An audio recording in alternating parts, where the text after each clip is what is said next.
पहाड़ों की धरती पर हमेशा ही ऐसे लोगों ने, ऐसे महापुरुषों ने जन्म लिया है जिनका होना ही इस पूरी की पूरी दुनिया को सार्थक करने का काम करता है। हाय, मेरा नाम है अजय ओली और हम इस वक्त बोले तो पहाड़ी में एक ऐसी गजब की शख्सियत से रूबरू हो रहे हैं जिनका नाम है हिमांशु थपलियाल जी। हिमांशु जी, आपका बहुत बहुत स्वागत है सबसे पहले तो बहुत धन्यवाद हमारे स्टूडियो में। और ये हमारे लिए, स्कॉलर्स एकेडमी के लिए और पूरे के पूरे पिथौरागढ़ के लिए बहुत गर्व की बात है कि हिमांशु जी ने इस साल 2024 के IES एग्जामिनेशन में इंडिया में टॉप किया है, फर्स्ट रैंक हासिल की है, और जो अपने आप में हम सब के लिए एक बहुत ही गजब का अनुभव है। हिमांशु जी को मैं पिछले 4-5 सालों से जानता हूं, तो इनकी मेहनत, इनका डेडिकेशन, इनकी स्टडीज की तरफ अपने आप में एक मिसाल है जो ये क्रिएट कर रहा है कि किस तरीके से बच्चों को, युवाओं को अपना जो अपना गोल है उसको देखना चाहिए और कैसे उसको रीच करना चाहिए। तो बहुत ज्यादा ना बोलते हुए सीधे हिमांशु जी से बात करते हैं। हिमांशु जी, सबसे पहले तो मैं ये जानना चाहूंगा कि कहाँ आपका जन्म हुआ और कैसे आपने अपनी स्टडीज को आगे बढ़ाया। सबसे पहले तो मैं सर आपका थैंक यू बोलना चाहूँगा, आपने मुझे यहाँ पे बुलाया। Thank you so much. तो मेरा जन्म पौड़ी गढ़वाल में हुआ है और उसके बाद मेरे पिताजी का पूजा पाठ का काम था, तो वो लखनऊ में आ गए थे उसके लिए।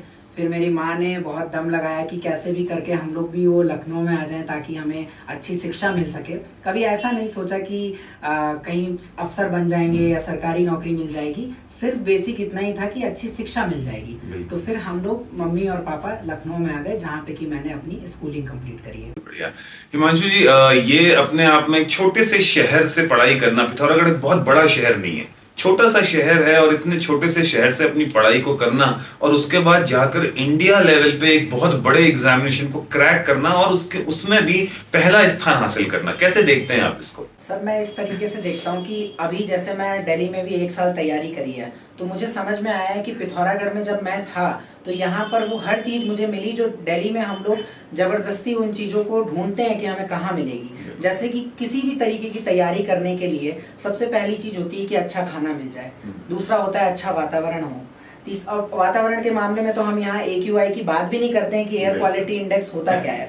तीसरा होता है कि शांति हो, और चौथा होता है कि हमारी हेल्थ अच्छी रहे। तो ये सारी चीजें जो हम बाहर इतनी ज्यादा ढूंढते हैं वो यहाँ पर ऑटोमेटिकली मिल जाती है।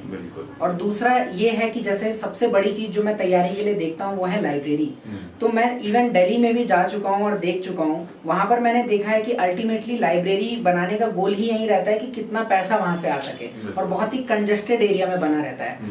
लेकिन मैं अभी 4 साल भी मेरा जितना एक्सपीरियंस रहा है, मैं आज भी आपकी लाइब्रेरी को याद करता हूँ, कॉफी और किताब को, कि वहां पर जो इनोवेटिव वे में, मतलब बच्चा अगर थक गया है तो बीन बैग में बैठना है तो वो भी है, कहीं नॉर्मल जमीन पे बैठना है तो वो भी है, और नॉर्मल अगर उसको प्रॉपर उसे टेबल चाहिए तो वो भी है। तो वो लाइब्रेरी में देख के पता चलता है कि विजन क्या है, जो लाइब्रेरी जिसने बनाई है उसका विजन क्या है। तो मुझे लगता है कि पहले तो ये था कि लिमिटेशन थी कि तैयारी रिसोर्सेज की कमी है, लेकिन अब मुझे लगता है पिथौरागढ़ जैसे शहर में अगर कोई तैयारी कर रहा है तो 4 चीजें तो उसे ऑलरेडी मिल चुकी हैं, और दूसरा रिसोर्सेज की बात रही तो सब ऑनलाइन अवेलेबल है। बिल्कुल। तो मैं तो इस चीज को अब इस तरीके से ही देखता हूँ। तो मतलब आपको लगता है कि पिथौरागढ़ अपने आप में, अगर शिक्षा के लिए बात करें, तो बहुत अच्छी जगह है? बहुत अच्छी जगह है, और मैं ये मानता हूँ कि मतलब मैं मिस करता हूँ कि मतलब ऐसी तैयारी का जो मेरा यहाँ वातावरण था वो काश मुझे आगे जाके भी मिले। क्या बात है। तो ये पिथौरागढ़ के लिए बहुत अच्छी बात है कि पूरे देश को टॉप करने वाला बच्चा ये कह रहा है कि पिथौरागढ़ पढ़ाई के लिए बहुत ही अच्छा है। हिमांशु जी, एक चीज और जानना चाहूंगा कि युवाओं के अंदर आजकल बहुत ज्यादा भटकाव है, वो कभी किसी सही रास्ते में चलते हैं तो कभी गलत की तरफ भी अपना रास्ता चुन लिया करते हैं। आपका कैसा रहा? आपने कैसे अपनी जिंदगी को एक सही मार्ग पे आगे बढ़ाने का काम किया, और कैसे आपने कब डिसाइड किया कि मुझे अपने जीवन में इंजीनियरिंग सर्विसेज को प्राप्त करना है? तो सर, मैं तो इसको ऐसे देखता हूँ कि ऐसा नहीं है कि मैं भी हमेशा सही रास्ते पे था। मैं भी एक फेज था मेरी लाइफ में जब मैं गलत रास्ते पे भी चला गया था, लेकिन एक होता है कि माँ बाप के संस्कार होते हैं, उससे अल्टीमेटली क्या होता है कि मैं 3-4 महीने परेशान भी था, लेकिन अपने आप ही मेरे को एक थॉट आया कि नहीं, ऐसे अपनी लाइफ में इस तरीके से नहीं रहना है। और उसके बाद जो मैंने अच्छा डिसीजन लिया वो ये लिया कि मेरे कॉलेज में गुरुराज सर थे और तृप्ति मैम थी, मैं उनके पीछे पड़ गया। तो कहने का मतलब है कि आप एक अच्छे मेंटोर को देखिए, आप अच्छे लोगों के बीच में रहिए। अगर आपके अंदर ये है कि मुझे अपनी प्रेजेंट की जो सिचुएशन है उसे चेंज करना है, तो ऐसे लोग आपको खुद ही दिखने लग जाएंगे। जैसे आप हैं अजय ओली सर, आप मतलब हमेशा मैं आपको भी देखता था और मैं सोचता था कि सर तो इतने बड़ी चीजें कर रहे हैं, मुझे भी थोड़ा बहुत कुछ ना कुछ करना है। तो ऐसे जब आप लोगों से मिलेंगे, आप बात करेंगे, तो अपने आप क्या होता है कि वो पॉजिटिव थॉट्स हमें भी सिखाने लग जाते हैं। और रास्ते में आने का यही एक तरीका है, क्योंकि देखिए आप कभी ये उम्मीद नहीं कर सकते कि लोग आपके पास आएंगे, आपको पहला कदम उठाना पड़ेगा। और जहां आपने पहला कदम उठा दिया तो धीमे धीमे धीमे धीमे करके लोग जुड़ने लग जाएंगे आपके साथ। तो मेरी लाइफ में भी वही है कि टीचर्स हैं, मेरे फ्रेंड्स हैं, मैं ऐसे सर्कल में रहने लग गया कि अपने आप ही उनका सपोर्ट भी मुझे मिलता गया और मैं भी करता चला गया। तो ये इस तरीके से मैं आगे बढ़ा। तो मतलब शिक्षा के क्षेत्र में बहुत जरूरी है कि हमारे जो शिक्षक हैं, जो हमारे गुरुजन हैं, जो हमारा समाज है, वो हमारे लिए शिक्षक के तौर पे, एक अच्छे शिक्षक के तौर पे एक भूमिका निभाएं, ताकि हम अपने जीवन पे उस मुकाम को हासिल कर पाएं जो मुकाम आज के डेट में अगर मैं बात करूं तो हिमांशु जी ने हासिल किया है, जो कि हमारे लिए गौरवान्वित करने वाला क्षण और पल दोनों ही है। हिमांशु जी, एक क्वेश्चन और मेरे माइंड में उजागर हो रहा है यहाँ पे कि सबसे एक ऐसी चीज आपके लाइफ की, एक ऐसा टर्निंग पॉइंट जिसने आपकी पूरी की पूरी जिंदगी को बदल दिया। तो मेरी लाइफ में वैसे तो ऐसे एक ही बार हुआ है कि मैं काफ़ी ज़्यादा डिप्रेशन में चला गया था उस टाइम पे।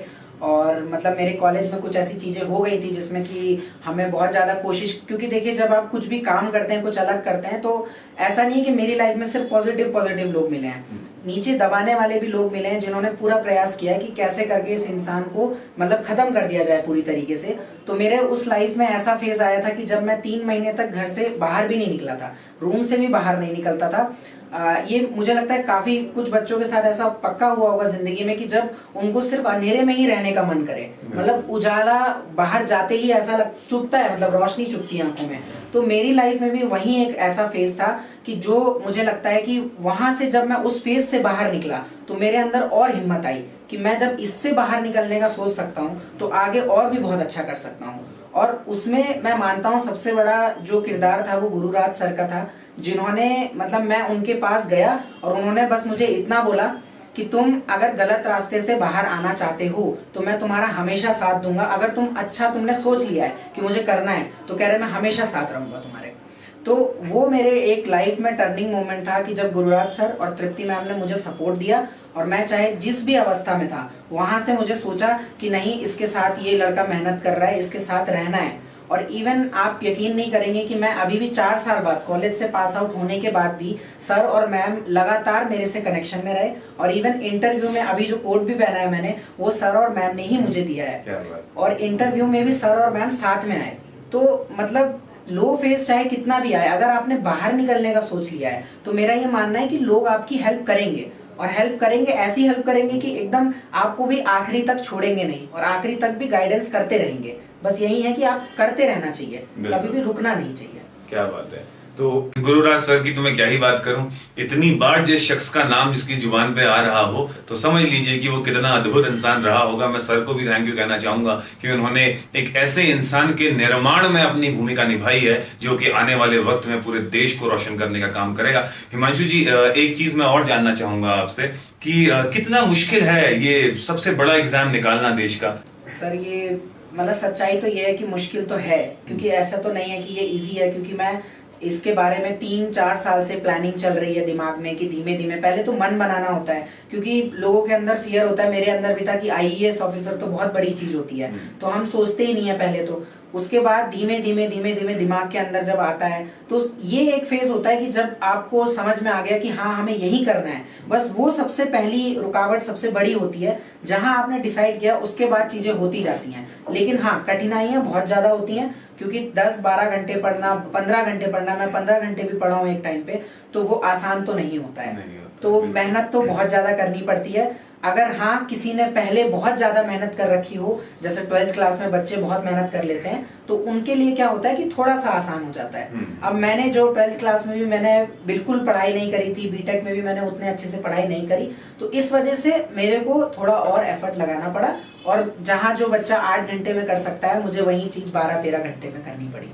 तो इसका मतलब थोड़ा सा टफ जरूर है, लेकिन अगर डिटर्मिनेशन हो, अंदर कमिटमेंट अच्छा हो, तो हम लोग उसको अचीव कर सकते हैं। बहुत अच्छा। आखिरी क्वेश्चन है मेरा ये, पिथौरागढ़ को लेकर आने वाले भविष्य में क्या आपके माइंड में रहेगा कि मैं पिथौरागढ़ के लिए कुछ करूं अपने जीवन में, क्योंकि मुझे इस शहर से बहुत कनेक्टिविटी है। मैं आपसे भी जानना चाहूंगा कि आपके क्या प्लान्स या कुछ थॉट प्रोसेस। सर मेरा तो यही है कि मैं पिथौरागढ़ मतलब पिथौरागढ़ ही क्या जितने भी मतलब यहाँ पे डेवलप्ड जो एरियाज हैं उत्तराखंड में, मैं वहाँ के बारे में सोचता हूँ और मुझे लगता है कि एजुकेशन के फील्ड में उत्तराखंड बहुत ज्यादा आगे जा सकता है, क्योंकि उत्तराखंड के पास ये एक इनबिल्ट आप कह सकते हैं कि भगवान की दी हुई एक कुदरत का भी एक वो है कि ऑलरेडी यहाँ पे सारी चीजें ऑलरेडी अवेलेबल हैं, जो बाहर के लोग उसको जबरदस्ती मतलब अडॉप्ट करने की कोशिश कर रहे हैं। तो मुझे लगता है कि एजुकेशन की फील्ड में मैं अपना पूरा प्रयास करूंगा कि मैं जिस भी एंड से हेल्प कर सकता हूं यहाँ पे करूंगा। और मुझे वैसे भी लगता है कि पिथौरागढ़ आगे एजुकेशन की फील्ड में बहुत ज्यादा आगे जा सकता है,